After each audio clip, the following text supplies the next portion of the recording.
Hello students. तो आज हम बात करेंगे कुछ इम्पोर्टेंट पॉइंट्स की जो कि रिलेटेड हैं गॉस लॉ से। ठीक है, तो सबसे पहले मैं आपको एक चीज़ और बता देता हूँ कि हमने गॉस लॉ का जो मैथमेटिकल एक्सप्रेशन लिखा था वो क्या था, phi equals to q naught upon epsilon naught. और इस एक्सप्रेशन में फाई क्या होता है, that is flux passing through a close surface, और क्यू नोट क्या होता है, total charge inside the surface. लेकिन जो फ्लक्स की हमने फ्लक्स वाला टॉपिक पढ़ा था इलेक्ट्रिक फ्लक्स, उसमें इलेक्ट्रिक फ्लक्स की डेफिनेशन के according electric flux, net electric flux through a close surface हमने क्या देखा था, ये वाला फॉर्मूला देखा था। तो अब ये भी आपके फाई की वैल्यू है, ये भी फाई की वैल्यू है। इसका मतलब इन दोनों को भी हम क्या कर सकते हैं, इक्वेट कर सकते हैं। तो इन दोनों को हमने इस तरीके से लिख दिया। ठीक है, तो ये जो एक्सप्रेशन आपका निकल के आया है that is integration of a close surface E vector dot d s vector is equal to q naught upon epsilon naught. ये क्या है, ये आपका गॉस लॉ का फाइनल, आपका मतलब आप बोल सकते हो कि कंक्लूजन टाइप का एक एक्सप्रेशन है। ठीक है, तो जहाँ पर आप लोगों ने गॉस लॉ का ये फॉर्मूला लिखा है वहाँ पर ये चीज़ भी वहाँ पर आप मेंशन कर दो। ठीक है, ये जो फॉर्मूला हम लास्ट में लिख रहे हैं वो हम काम में लेंगे। अभी जो नेक्स्ट टॉपिक हम पढ़ेंगे that is applications of Gauss law, वहाँ पर हम ये वाला फॉर्मूला ही यूज़ करेंगे हर जगह। जहाँ भी मैं बोलूँगा गॉस लॉ तो मैं कौन सा फॉर्मूला, ये वाला फॉर्मूला नहीं लिखूँगा, मैं सीधे ये फॉर्मूला लिखूँगा वहाँ पर। ठीक है, तो ये भी एक तरह का गॉस लॉ है, क्योंकि ये वाला पार्ट किसको रिप्रेजेंट कर रहा है, फ्लक्स को रिप्रेजेंट कर रहा है। ठीक है, और कौन से फ्लक्स को, flux passing through a close surface. ठीक है, अब देखिए मैंने यहाँ पे 3 इंपॉर्टेंट पॉइंट्स यहाँ पे नोट करें। तो गॉस लॉ के अकॉर्डिंग क्या होता है, सबसे पहली बात, Gauss law is true for any close surface. मतलब गॉस लॉ हर क्लोज सरफेस के लिए वैलिड होता है, चाहे उसकी शेप क्या हो, कैसी भी हो, मतलब दैट इज एनी शेप, कोई भी शेप हो, गॉस लॉ वैलिड होता है। ठीक है, सेकेंड पॉइंट क्या है, in the equation phi equals to q naught upon epsilon naught. Q naught क्या होता है, total charge inside the close surface may be located anywhere inside the surface. तो ये चीज़ मैंने आपको लास्ट वीडियो में भी बताई थी कि जो हम गॉस लॉ अप्लाई करते हैं, ये वाला फॉर्मूला जब हम अप्लाई करते हैं तो ये जो क्यू नोट है वो सरफेस, जो सरफेस होते हैं क्लोज सरफेस, उसके अंदर कहीं भी रखा हुआ हो सकता है। जरूरी नहीं है कि सेंटर पे रखा हो, किसी भी जगह रखा हो, कोई फ़र्क नहीं पड़ता उससे। टोटल जो फ्लक्स उससे पास होगा वो हमेशा क्या होगा, यही होगा, q naught upon epsilon note.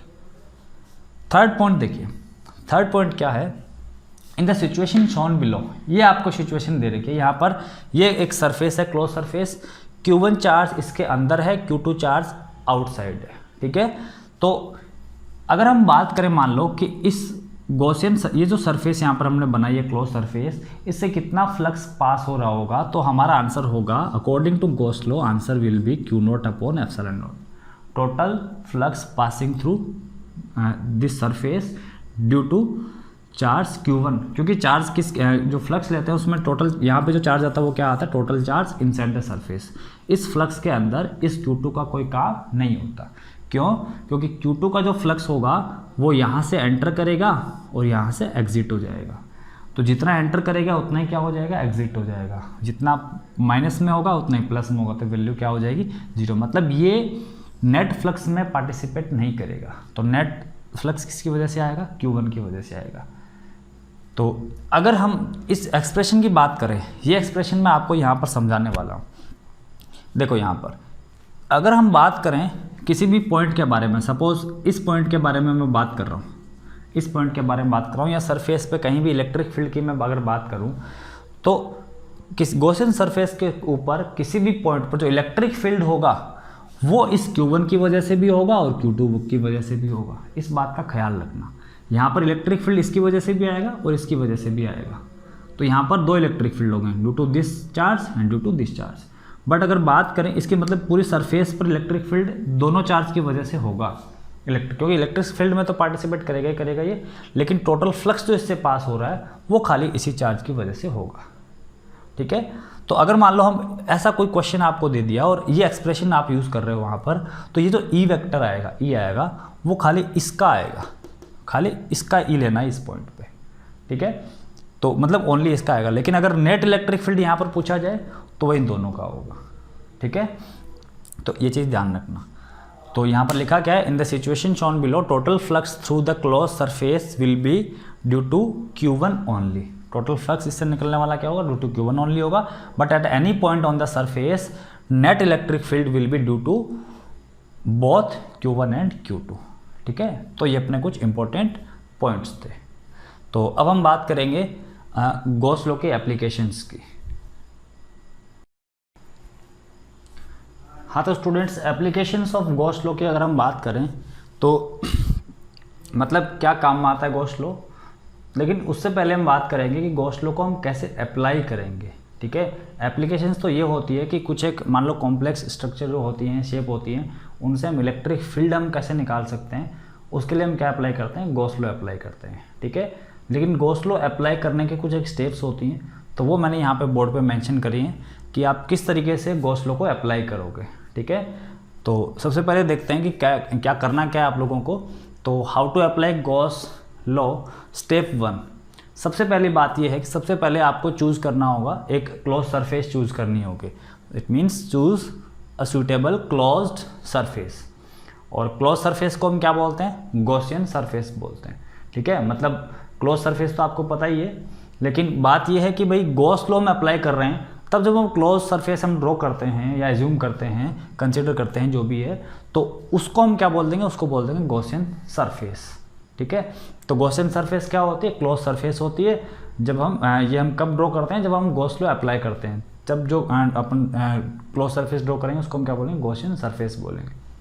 अब देखिए step 2, consider a very small surface element ds vector on that surface. सबसे पहला काम, एक आप क्लोज सरफेस क्या करोगे, कंसिडर करेंगे। उसके बाद में क्लोज सरफेस पे हमें क्या कंसिडर करना है, एक छोटा सा एलिमेंट, एरिया एलिमेंट हमें क्या करना है, कंसिडर करना है, ds वेक्टर। उसके बाद में जो हमने ds एलिमेंट चूज किया है, उस ds एलिमेंट पर कुछ इलेक्ट्रिक फील्ड होगा। तो let electric field E as the electric field on that element and theta be the angle between E vector and ds vector. हो सकता है हमने जो ds वेक्टर चूज किया है सरफेस के ऊपर, वहाँ पर इलेक्ट्रिक फील्ड की डायरेक्शन इसके साथ कितना एंगल बना रही हो, थीटा एंगल बना रही हो। ठीक है, स्टेप 4 क्या होगा, apply the expression E vector dot ds vector equals to delta phi. मतलब फ्लक्स की डेफिनेशन क्या होती है, ये तो होती है स्मॉल एलिमेंट का फ्लक्स क्या होता है, ई वेक्टर डॉट ds वेक्टर। और फाइनल स्टेप क्या होती है, फाइनल स्टेप इसी का इंटीग्रेशन होता है। मतलब हम इसको इंटीग्रेट कर देंगे, हम इसको इंटीग्रेट कर देंगे, इसको इंटीग्रेट करेंगे तो हम क्या लिख देंगे, हम कुछ इस तरीके से लिख देंगे। फाइनल स्टेप जो स्टेप 5 हमने लिखी है वो क्या लिखी है, इंटीग्रेशन। इंटीग्रेशन मतलब इसको इंटीग्रेट करेंगे तो ये लिख देंगे। सर्कल क्यों लगाया, क्योंकि क्लोज सरफेस का इंटीग्रेशन हम कर रहे हैं। और इसको इंटीग्रेट करेंगे डेल्टा फाई का इंटीग्रेशन फाई, और फाई को हम क्या लिख देंगे, Q naught upon epsilon naught. तो फाइनल एक्सप्रेशन आपका सीधा ये आ जाएगा, बस क्या आ जाएगा, फाइनल एक्सप्रेशन ये आ जाएगा। और फिर इसको हम क्या करेंगे, हम सोल्व कर लेंगे। सोल्व करते ही हमें किसकी वैल्यू मिल जाएगी, ई की वैल्यू मिल जाएगी। ठीक है, तो देखते हैं कुछ इसके एप्लीकेशंस। तो इनको आप नोट कीजिए जितने पॉइंट है, और इनको आप याद ही कर लीजिए क्योंकि आपको बहुत बार अप्लाई करने पड़ेंगे। तो जो पहला एप्लीकेशन है गॉस लॉ का, वो है आपका to find electric field due to an infinitely long straight uniformly charged wire. मतलब जो टॉपिक है वही बहुत बड़ा सारा है। Electric field due to an infinitely long straight uniformly charged wire, मतलब क्या कहना चाह रहा है ये कि एक वायर है, ठीक है, और चार्ज्ड वायर है, मतलब इस पर क्या होगा, चार्ज होगा। और स्ट्रेट वायर है, ये भी लिख रखा है, मतलब इतने सारे एडजेक्टिव्स यूज़ करे हैं वायर के लिए। ठीक है, तो डरना मत। Infinitely long straight uniformly charge, ये सारे एडजेक्टिव यूज़ करे गए हैं वायर्स के लिए। मतलब वायर क्या क्या है, पहली बात ये इनफाइनाइट लॉन्ग है, मतलब फाइनाइट लेंथ नहीं है, इनफाइनाइट लेंथ का वायर है।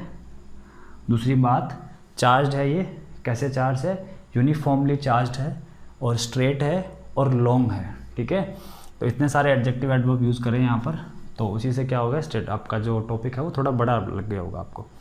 तो अब इस चार्ज से, इस वायर से हमें फाइंड करना है कि इसके आसपास कितना इलेक्ट्रिक फील्ड होगा। ठीक है, पहला काम अपना ये है। लेकिन इसमें सबसे पहले ध्यान देने वाली बात ये है कि अगर सपोज इस पॉइंट की मैं बात करूँ, ये देखिए ऊपर से भी इनफाइनाइट है, नीचे से भी इनफाइनाइट है। ठीक है, तो अगर मैं इस पॉइंट की बात करूँ यहाँ पर कि इस पॉइंट पर क्या इलेक्ट्रिक फील्ड होगा, हमें वो फाइंड करना है। तो पहली बात तो आपको इतना तो एग्जामिनर देगा ही देगा कि at r distance electric field कितना होगा, आर डिस्टेंस पे कितना इलेक्ट्रिक फील्ड होगा, ये आपको जानकारी मिल जाएगी। दूसरी बात, इस पे चार्ज का डिस्ट्रीब्यूशन है, इसका मतलब कैसा डिस्ट्रीब्यूशन यहाँ पे, लीनियर चार्ज डिस्ट्रीब्यूशन यहाँ पर है। तो इसका मतलब आपको यहाँ पर एक चीज़ और मिलेगी, और वो क्या मिलेगी, lambda. What is lambda, lambda is linear charge density. ठीक है, सो लिखेंगे क्या थ्योरी के अंदर, थ्योरी के अंदर मैं यहाँ पे बोर्ड पर नहीं लिखूंगा, मैं आपको बोल दूंगा। थ्योरी पे सबसे पहले हम लिखेंगे consider an infinite long straight wire as shown in the figure, ये तो हमने लिख दिया। उसके बाद में let lambda be the linear charge density, हम लिख देते हैं यहाँ पर let lambda linear charge density. ठीक है, तो ये हमने लीनियर चार्ज डेंसिटी लेट कर ली लैम्डा। ठीक है, अब देखिए गॉस लॉ हम जो अप्लाई करते हैं, गॉस लॉ हमें अप्लाई करना है, तो गॉस लॉ अप्लाई करने के लिए हमें हमारी पहली स्टेप क्या थी, तो पहली स्टेप तो ये थी कि सबसे पहले आप क्या करोगे, एक क्लोज सरफेस बनाओगे, एज्यूम करोगे, उसके बाद एक उस पर एक एलिमेंट लोगे, और उस एलिमेंट पे आप क्या देखोगे, ई वेक्टर और डी एस वेक्टर में कितना एंगल है, उसके बाद में आप फ्लक्स का फॉर्मूला लिखोगे और फिर इंटीग्रेशन करोगे। ठीक है, लेकिन सबसे पहली बात ये है कि हम ये देखना चाहते हैं कि इसका जो इलेक्ट्रिक फील्ड यहाँ पर आएगा उसकी डायरेक्शन क्या होगी। तो इस पॉइंट पर, सपोज ये पॉइंट आपका क्या है, P है, तो इस P पॉइंट पर इलेक्ट्रिक फील्ड की सबसे पहला क्वेश्चन तो यही है कि इलेक्ट्रिक फील्ड की डायरेक्शन क्या होगी। जब तक आपको इस क्वेश्चन के अंदर अगर ये पता नहीं कि यहाँ पे इलेक्ट्रिक फील्ड की डायरेक्शन कहाँ पर है, तो आप यहाँ पे गॉस लॉ अप्लाई ही नहीं कर सकते। अप्लाई तो कर दोगे लेकिन उसको सोल्व नहीं कर पाओगे। ठीक है, अब देखिए तो हम क्या करेंगे, आपको मैं ये बताता हूँ। सपोज यहाँ पर हम एक एलिमेंट चूज कर रहे हैं। अब ये चीज़ क्यों कर रहे हैं, ये चीज़ हम इसलिए कर रहे हैं to find the direction of electric field at that point. अभी हम गॉस लॉ अप्लाई नहीं कर रहे, पहले हम यहाँ पे इलेक्ट्रिक फील्ड की डायरेक्शन निकालेंगे। ठीक है, डायरेक्शन किस तरफ आएगी। तो एक बात देखिए, सपोज यहाँ पर मैं कोई एलिमेंट चूज कर रहा हूँ, ड्यू टू दिस एलिमेंट इस पॉइंट पर इलेक्ट्रिक फील्ड की डायरेक्शन क्या होगी, ये डायरेक्शन होगी। अब देखिए ये जो डिस्टेंस है यहाँ पर, सेम डिस्टेंस पर हम नीचे जाएंगे तो एक एलिमेंट आपको और मिलेगा। ठीक है, एक एलिमेंट, क्योंकि यहाँ पे बहुत सारे एलिमेंट है, एक एलिमेंट यहाँ भी होगा। ड्यू टू दिस एलिमेंट यहाँ पर इलेक्ट्रिक फील्ड की डायरेक्शन क्या होगी, ये डायरेक्शन होगी। ठीक है, ये डिस्टेंस सेम है, ये डिस्टेंस सेम है, मतलब ये एंगल भी आपका थीटा होगा, ये एंगल भी आपका क्या होगा, थीटा होगा। अगर मैं इसको आगे की तरफ एक्सपेंड करूँ तो ये भी थीटा हो गया और ये भी थीटा हो गया। अब ये भी एलिमेंट है, ये भी एलिमेंट है, सारे एलिमेंट तो क्या होते हैं, छोटे छोटे होते हैं, सैक जैसे होते हैं। तो इन दोनों का जो इलेक्ट्रिक फील्ड आएगा वो क्या होगा, सपोज इसका इलेक्ट्रिक फील्ड डीई है, इसका भी इलेक्ट्रिक फील्ड कितना है, डीई है। अब तुम लोग बताओ, ये जो डीई है, इन दोनों के बीच में एंगल 2 थीटा है, ये भी डीई ये भी डी, दोनों का मैग्नीट्यूड सेम। तो इन दोनों का रिजल्टेंट किस तरफ आएगा, तो इन दोनों का रिजल्टेंट आएगा बिल्कुल इस डायरेक्शन में। ठीक है, तो इस पॉइंट पर नेट इलेक्ट्रिक फील्ड की डायरेक्शन क्या होगी, नेट इलेक्ट्रिक फील्ड की डायरेक्शन इस तरफ होगी। ठीक है, अगर दूसरे तरीके से बताओ तो कोई दिक्कत नहीं है, इस डीई के कंपोनेंट कर लो, इस तरफ कौन सा कंपोनेंट आएगा, डीई साइन थीटा, इस तरफ कौन सा आएगा, डीई कॉस थीटा। इस डीई के कंपोनेंट करो, इस तरफ क्या आएगा आपका, डीई कॉस थीटा, इस तरफ क्या आएगा, डीई साइन थीटा। फिर आप ये बोल दोगे sine theta cancel, cos theta add हो जाएंगे। सिमिलरली यहाँ भी एक आपका क्या होगा, एक एलिमेंट होगा, उस एलिमेंट की वजह से इलेक्ट्रिक फील्ड इस तरफ आएगा। तो ठीक इसके अपोजिट यहाँ पर भी एक एलिमेंट होगा, उसका इलेक्ट्रिक फील्ड ऐसे आएगा, लेकिन दोनों का रिजल्टेंट इस तरफ आएगा। मतलब इसके ऊपर जितने भी एलिमेंट्स प्रेजेंट हैं ऊपर की तरफ, और वैसे के वैसे एलिमेंट नीचे भी प्रेजेंट है। तो हर दो अगर पेयर हम माने एक सेम डिस्टेंस पर या यहाँ से सेम डिस्टेंस पर, तो हर दो किसी भी एक पर्टिकुलर पेयर के इलेक्ट्रिक फील्ड इस तरह से होंगे, मतलब बिल्कुल इस एक इधर और एक इधर होंगे, दोनों का रिजल्टेंट किस तरफ आएगा, इस तरफ आएगा।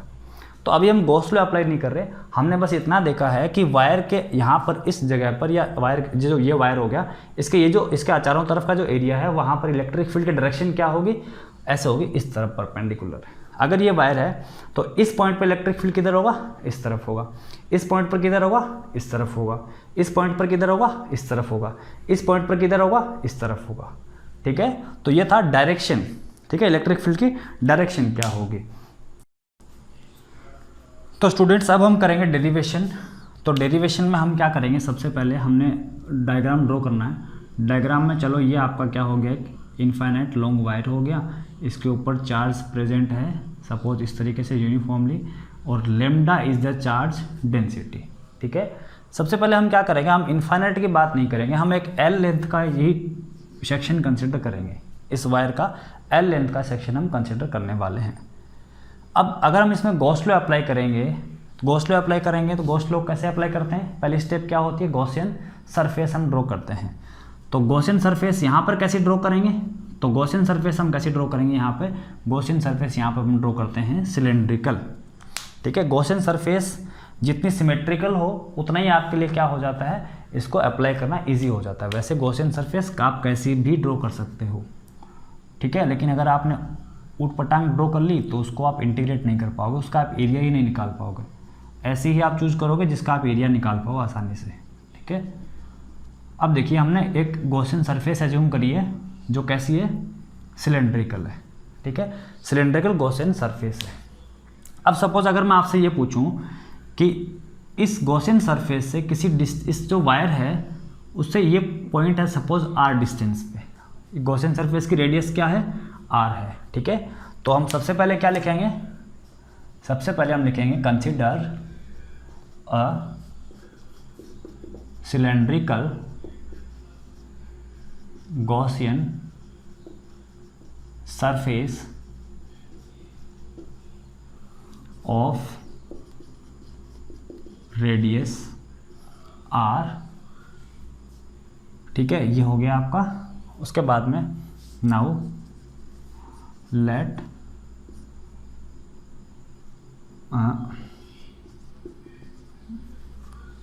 Consider a point, now consider a point P, suppose this is a point P on this surface।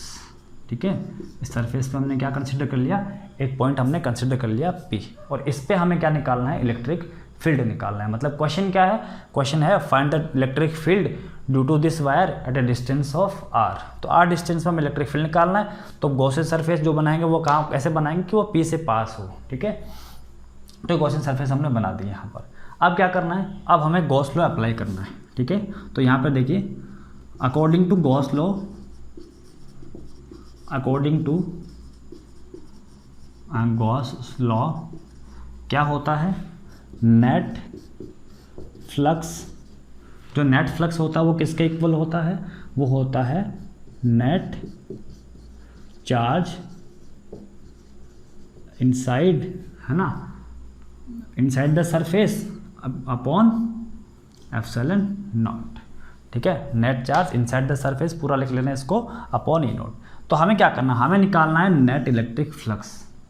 इस गॉसियन सरफेस से कितना इलेक्ट्रिक फ्लक्स पास हो रहा है हमें वो निकालना है। अब देखिए ध्यान से, ये जो हमने गॉसियन सरफेस जो बनाई है ये क्या है, सिलेंड्रिकल है, तो इस पर कितना एरिया हो गए भी, तो इसके 3 एरिया हो गए।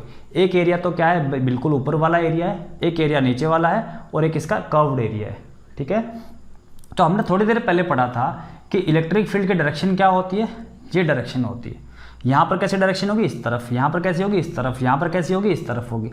अगर मैं बात करूँ कि ऊपर वाला जो एरिया है वहाँ भी इलेक्ट्रिक फील्ड डायरेक्शन क्या होगी, कुछ ऐसे होगी। ठीक है, तो अगर हम बात करें क्या ऊपर वाले एरिया से कोई फ्लक्स पास हो रहा होगा, मैंने आपको फ्लक्स वाले वीडियो के अंदर बताया था। सपोज फ्लक्स इलेक्ट्रिक फील्ड इस तरफ से आ रहा है, अगर आपका प्लेन ऐसे रखा हुआ है कोई सरफेस, तो इससे इलेक्ट्रिक फ्लक्स कितना पास होगा, 0 पास होगा। ठीक है, तो ऊपर वाली जो सरफेस है उस पर इलेक्ट्रिक फील्ड आपको कैसे लग रहा होगा, यहाँ पर इलेक्ट्रिक फील्ड की डायरेक्शन कुछ इस तरीके से है। ठीक है, यहाँ भी किस तरीके से है, मतलब इस तरीके से इलेक्ट्रिक फील्ड की डायरेक्शन इस तरीके से है, कुछ इस तरीके से इलेक्ट्रिक फील्ड की डायरेक्शन होती है। ठीक है, तो क्या उस सरफेस से कोई फ्लक्स पास होगा, उस सरफेस से कोई फ्लक्स पास नहीं होगा। सिमिलरली जो नीचे वाली सरफेस है उससे भी किसी तरह का इलेक्ट्रिक फ्लक्स पास नहीं होगा। क्यों, क्योंकि यहाँ भी जो इलेक्ट्रिक फील्ड की डायरेक्शन है वो यहाँ इस तरफ है, यहाँ इस तरफ है, यहाँ इस तरफ है, मतलब उससे कोई इलेक्ट्रिक फील्ड पास, इलेक्ट्रिक फील्ड की डायरेक्शन क्या है, उस प्लेन के परपेंडिकुलर है। ठीक है, परपेंडिकुलर है तो कोस क्या हो जाएगा, 90 हो जाएगा। ठीक है, तो कोस 90 होगा, उससे कोस 90 कितना होता है, 0 होता है, तो फ्लक्स कितना हो जाएगा, वहाँ से 0 हो जाएगा। तो ना तो नीचे वाले सरफेस से फ्लक्स पास होगा, ना ऊपर वाले से पास होगा। तो फ्लक्स पास कहाँ से होगा, तो फ्लक्स पास होगा इस कर्व्ड सरफेस से, क्योंकि ये जो कर्व्ड सरफेस है इसके तो इलेक्ट्रिक फील्ड क्या है, परपेंडिकुलर है। ठीक है, मतलब इसके नॉर्मल के साथ कितना एंगल बनेगा, 0 डिग्री एंगल बनेगा, ठीक है। और हमने बात करी थी कि अगर प्लेन के परपेंडिकुलर कोई चीज़ हो तो उसका एंगल कितना होता है प्लेन के साथ, 0 डिग्री। अब देखिए ये जो कर्व्ड सरफेस है इससे कितना फ्लक्स निकलेगा, तो हम इस चीज़ को एक बार हटाते हैं।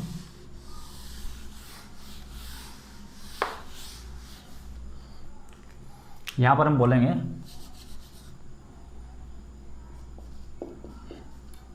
In the Gaussian surface, in the Gaussian surface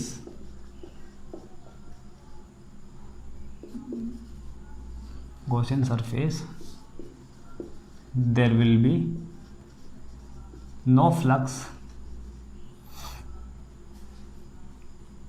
passing through the circular sections, मतलब जो सर्कुलर सेक्शन जो है उनसे कोई भी फ्लक्स पास नहीं होगा, ठीक है। तो फ्लक्स कहाँ से पास होगा, फ्लक्स पास होगा कर्व्ड सरफेस जो है उससे फ्लक्स पास होगा। तो कर्व्ड सरफेस से कितना फ्लक्स पास होगा, उसके लिए हम क्या करेंगे, हम एक एलिमेंट चूज़ करेंगे इस कर्व्ड सरफेस पे। सपोज हमने यहाँ पर एक एलिमेंट चूज़ कर लिया, यहाँ पर एक एलिमेंट चूज़ करा, बिल्कुल। तो वो जो एलिमेंट है ये वाला एलिमेंट हमें P पे निकालना, तो हम P पे चूज़ कर लेते हैं। ये पॉइंट P हो गया, यहाँ पर हम एक एलिमेंट चूज़ कर रहे हैं। इस एलिमेंट की डायरेक्शन किस तरफ होगी, इस तरफ होगी। कितना, सपोज ds वेक्टर। इस एलिमेंट पर इलेक्ट्रिक फील्ड की डायरेक्शन क्या होगी, इस तरफ होगी, क्योंकि स्टेप में मैंने आपको बताया था सबसे पहले क्या करो, सरफेस ड्रॉ करो, उसके बाद में एलिमेंट चूज़ करो, उसके बाद में E वेक्टर शो करो और E वेक्टर और ds वेक्टर में एंगल शो करो। तो यहाँ तो एंगल आ रहा थीटा, वो कितना है भाई, तो एंगल आ रहा है आपका 0 डिग्री, ठीक है। लास्ट के वीडियो में मैंने गलती कर दी थी, ये मैंने एंगल यहाँ ऐसे कुछ सिचुएशन थी और मैंने एंगल वहाँ पर कितना लिख दिया था, 90 डिग्री एंगल मैंने वहाँ पर लिख दिया था, ठीक है। तो ऐसी गलती हो जाती है क्योंकि सामने ऑडियंस तो होती नहीं है, तो अगर गलती एक बार हो गई सपोज तो कोई बताने वाला भी नहीं होता, ठीक है।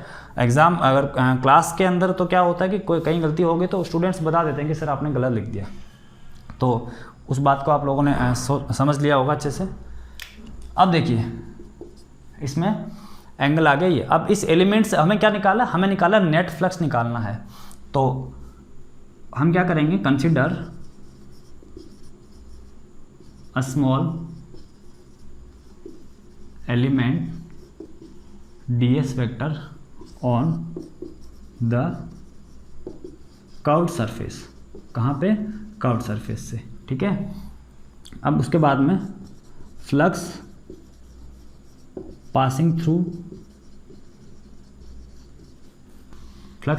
थ्रू द एलिमेंट कितना होगा भाई, तो किसी भी एलिमेंट से जो फ्लक्स पास होता है डेल्टा फाई, वो आपका कितना होता है, वो होता है E vector dot ds vector, या फिर आप बोल दोगे E ds cos थीटा, ठीक है, E ds cos थीटा। तो जो डेल्टा फाई की वैल्यू आएगी वो कितनी आएगी, वो आ जाएगी E ds cos 0 डिग्री, मतलब E ds और cos 0 कितना होता है, 1 होता है, तो E ds आ गया, ठीक है। ये बात समझ में आ गई। अब हम क्या लिखेंगे, हम ये लिखेंगे यहाँ पे नेट दिख रहा है क्या, ये नेट से दिख नहीं रहा, ठीक है। तो ऊपर का हमें हटाना पड़ेगा यहाँ से। होप आप लोगों ने लिख लिया होगा ये इतना कुछ। अब देखो यहाँ पर हमें क्या निकालना है, तो हम अब लिखेंगे हम net flux through the surface, कितना होगा भाई, थ्रू द सरफेस। तो फाई की अगर बात करें तो हम क्या कर दिया, इंटीग्रेशन कर दिया, इधर इंटीग्रेशन किया फाई हो गया, इधर इंटीग्रेशन करेंगे कितना हो जाएगा, E ds हो जाएगा, ठीक है। अब देखिए ध्यान से, जो फाई इक्वल टू आया है उसमें E तो क्या है, कांस्टेंट है। कांस्टेंट क्यों है, क्योंकि जो हमने एलिमेंट चूज करा है वो एक कर्व्ड सरफेस पे चूज करा है, और कर्व्ड सरफेस पे कितने एलिमेंट होंगे, बहुत सारे एलिमेंट होंगे, लेकिन सारे जो एलिमेंट होंगे उनके डिस्टेंस कितनी होगी, इस वायर से r डिस्टेंस होगी। तो सारे के सारे एलिमेंट r डिस्टेंस में, इसका मतलब हर एक एलिमेंट पर इलेक्ट्रिक फील्ड क्या होगा, सेम होगा। इसलिए एलिमेंट को अगर आप चेंज करो तो ये R आपका है वो हमेशा जो इलेक्ट्रिक फील्ड है वो चेंज नहीं होगा, हर एक एलिमेंट पे इलेक्ट्रिक फील्ड क्या होगा, सेम होगा। तो इलेक्ट्रिक फील्ड वहाँ से आपका इंटीग्रेशन से बाहर आ जाएगा और बचेगा क्या यहाँ पे ds, ठीक है। और ds इंटीग्रेशन ऑफ ds क्या हो गया, E इंटू एस। और s की अगर बात करें तो ये है आपका एरिया, और एरिया कितना होता है भाई, तो 2 pi into r into l, फिर L is the length of cylinder. तो ये आ गया आपका टोटल फ्लक्स, कितना है भाई, 2E पाई आर एल, ये टोटल फ्लक्स आ गया, ठीक है। मतलब हमें क्या करना होता है, टोटल फ्लक्स ही निकालना होता है। तो टोटल फ्लक्स हमने निकाल दिया।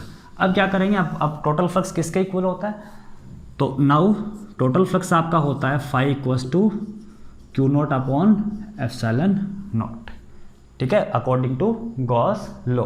फाई क्या होता है, q naught upon epsilon not.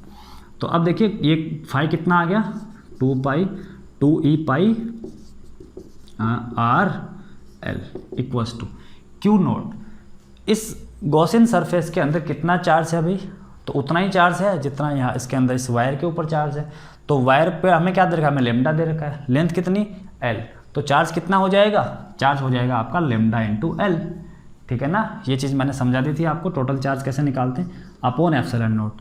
अब देखिए L से L क्या हो गया, कैंसिल आउट, यहाँ से E कितना आ गया, E आ गया आपका 2E आ गया आपका lambda upon 2 pi epsilon not R, ये फॉर्मूला आ गया, ध्यान देना, ठीक है। तो ये अपना पहला एप्लीकेशन हो गया गॉस लॉ का, फर्स्ट एप्लीकेशन। अब इसको अगर डायग्राम से अगर हम दिखाएं यहाँ पर, तो डायग्राम से हम कैसे दिखा देंगे, सिंपल सा, जैसे आपका डेरिवेशन खत्म होता है आप एक ऐसा डायग्राम ड्रॉ कर लीजिए, इस तरह का डायग्राम। कोई पर्टिकुलर पॉइंट हो गया R, इस पॉइंट पर जो इलेक्ट्रिक फील्ड होगा यहाँ पर E, वो क्या होगा, lambda upon 2 pi epsilon not R होगा, ठीक है। अगर इस पर लेमडा चार्ज है तो, लेमडा चार्ज डेंसिटी है तो, ठीक है। तो ये बन गया आपका। अगर मैं बात करूँ ग्राफ की, कि ग्राफ कैसा आएगा, R का ग्राफ, E का graph with respect to R, मतलब जैसे जैसे डिस्टेंस बढ़ेगी E पे क्या फ़र्क पड़ेगा। तो यहाँ पर आपको साफ साफ दिख रहा है कि E is inversely proportional to R, मतलब एक ऐसा ग्राफ आएगा, एक हाइपरबोला ग्राफ आएगा, ठीक है। तो ये आप ग्राफ भी नोट कर लीजिए और ये डायग्राम भी नोट कर लीजिए और ये फॉर्मूला भी आप नोट कर लो, ठीक है। तो ये था इसका पहला एप्लीकेशन, ठीक है। अब हम करेंगे इसका दूसरा एप्लीकेशन।